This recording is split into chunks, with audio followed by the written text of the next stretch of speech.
És dimecres 16 d'agost i el programa d'avui el presentem amb joves figures que asseguren el futur. Parlarem amb gent amb idees i ganes per traure endavant els valors socials que ens fan créixer i primer xerrem amb un emprenedor valencià que es troba immers en tota una aventura. Atenció, perquè el seu objectiu és alçar un ecobarri sobre 25 hectàrees de terreny adquirit a Paterna. 1.000 vivendes que s'instal·laran en un entorn sostenible i l'ambient ideal per a créixer. Doctor a l'Institut Tecnològic de Massachusetts, pero ahora a la seva tierra natal. Iker Marcaide, muy buenas tardes, ¿qué tal? Buenas Bienvenido. tardes, gracias. Bueno, ¿cómo nace este proyecto? Un proyecto tan innovador, ¿no? Un ecobarrio. Sí, ¿Qué es un ecobarrio? Pues, bueno, un ecobarrio igual es otra forma de pensar en cómo crecen las ciudades y en otra forma de urbanismo mucho más sostenible, ¿no? Que tiene en cuenta, más allá de dejar caer unas calles y unos edificios, tiene en cuenta la interacción de todos los elementos y especialmente el medio natural, ¿no? Y pensamos en objetivos de consumo de energía agresivos, de reutilización de agua, de movilidad sostenible, que haya diversidad de distintos perfiles socioeconómicos, etcétera, ¿no? Y el origen al final nace de un colegio. El año pasado tres amigos de la carrera creamos un colegio en Valencia que se llama Imagine Montessori School, para nuestros hijos y otras familias motivadas por una educación que fomente la autonomía, la independencia, la curiosidad por aprender. Y lo que empezó siendo un centro pequeño, lo que queríamos, bueno, en Valencia, en el barrio de Alfauir, lo que queríamos desde el principio es que llegara hasta los 18 años, digamos, hasta la educación a los 18 años. Y cuando empezamos a buscar un poco dónde podría estar ubicado, pensamos que más allá del colegio sería espectacular si familias del colegio, aunque no necesariamente solo familias del colegio, pudieran vivir cerca y casi volver a como muchos nos criamos jugando en las calles, ¿no? Que lo hemos perdido un poco en las ciudades. Es que hablamos de un emprendedor que, bueno, ya tienes muchos proyectos creados y con destacados premios, podríamos decir, ¿no? Tú creaste la mejor startup del mundo en 2010, ¿no? Sí. ¿Cómo fue esto? Sí. Bueno, yo la verdad es que digo que soy un poco emprendedor bobo, ¿no? Porque sufro algo en primera persona y quiero hacer algo al respecto, ¿no?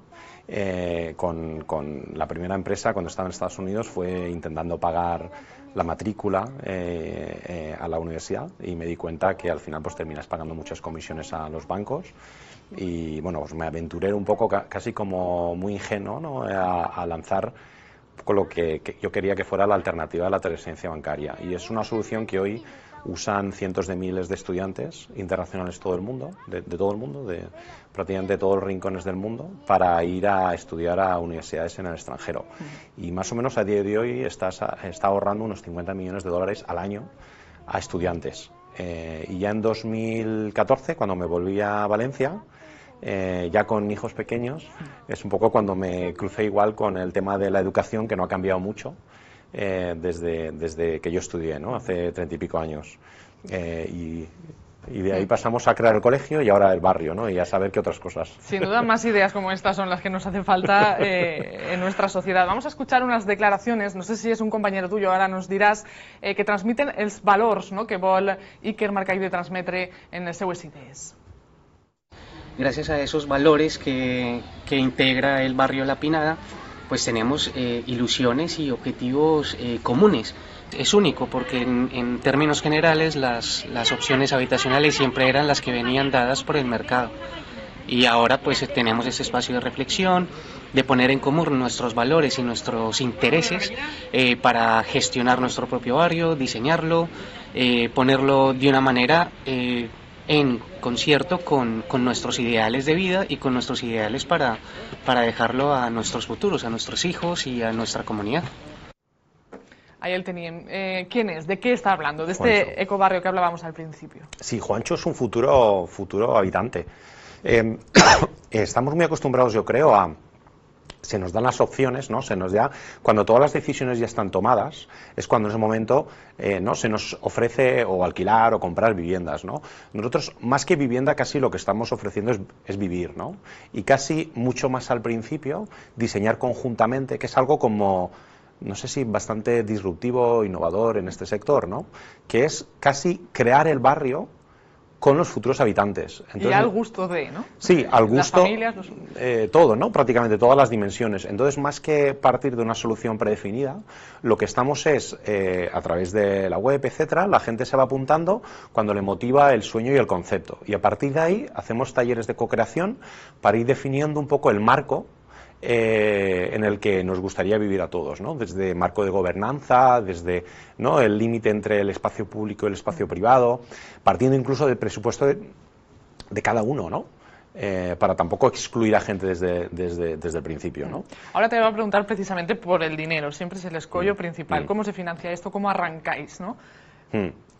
Pues bueno, esto nosotros partimos, casi hemos decidido, ¿no?, un grupo de gente que queremos orientar nuestros recursos a conseguir algo más que rentabilidad económica, ¿no? Que nuestro dinero al final lo pongamos en línea, ¿no?, con nuestros valores y buscando también crear rentabilidad social y ambiental. Y bueno, con la esperanza también de que otra gente motivada se vaya sumando por el camino, ¿no? Digamos, lo que es la inversión de impacto o la inversión que persigue y mide más allá de la rentabilidad económica, a nivel internacional está mucho más desarrollada, ¿no? Y nos gustaría que esto fuera un ejemplo donde se pudieran hacer las cosas bien, ¿no? En Valencia, ¿no?, incluso. Y me dices que ya hay gente interesada. ¿De cuántas familias podemos estar hablando que ya sin ningún plano, sin nada, pueden estar interesadas en vivir ahí? Que ahora mismo es un campo vacío, ¿no? Sí, bueno, es un campo precioso de 5.000, hemos contado más de 5.000 pinos, barrancos y tal. Además que estamos organizando actividades desde ya, ¿no?, en familia. Hace poco se pintaron unos muros, hemos hecho, pues, hemos escondido huevos de Pascua, muchas actividades así divertidas, ¿no? Pero esto era una duda que teníamos, ¿no?, cuando empezamos esta aventura, decir, bueno, y más allá de nosotros, ¿quién más, no? ¿Quién más le puede interesar? Y la verdad es que la acogida ha sido fantástica. Más de 600 personas han levantado la mano y han rellenado la información online, ¿no?, que ahí incluso les preguntamos datos de contacto, cuántos hijos tienes, tu presupuesto, ¿no?, cuántos metros quieres para tu vivienda, etcétera, etcétera.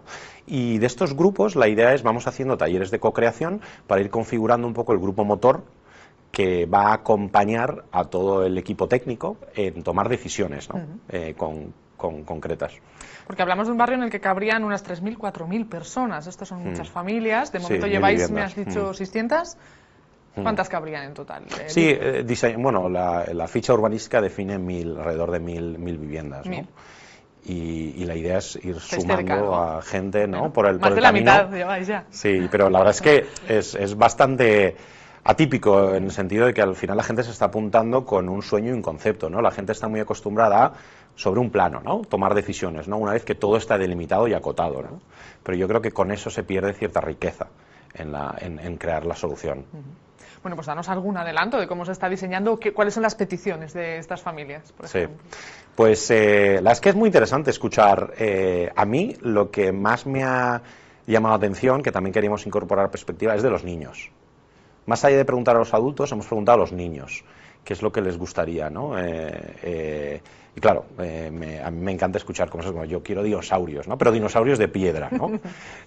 O nosotros queremos vivir, no queremos movernos por calles, queremos movernos por tirolinas y toboganes, ¿no? Entonces, este tipo de cosas me parecen muy, muy interesantes, ¿no?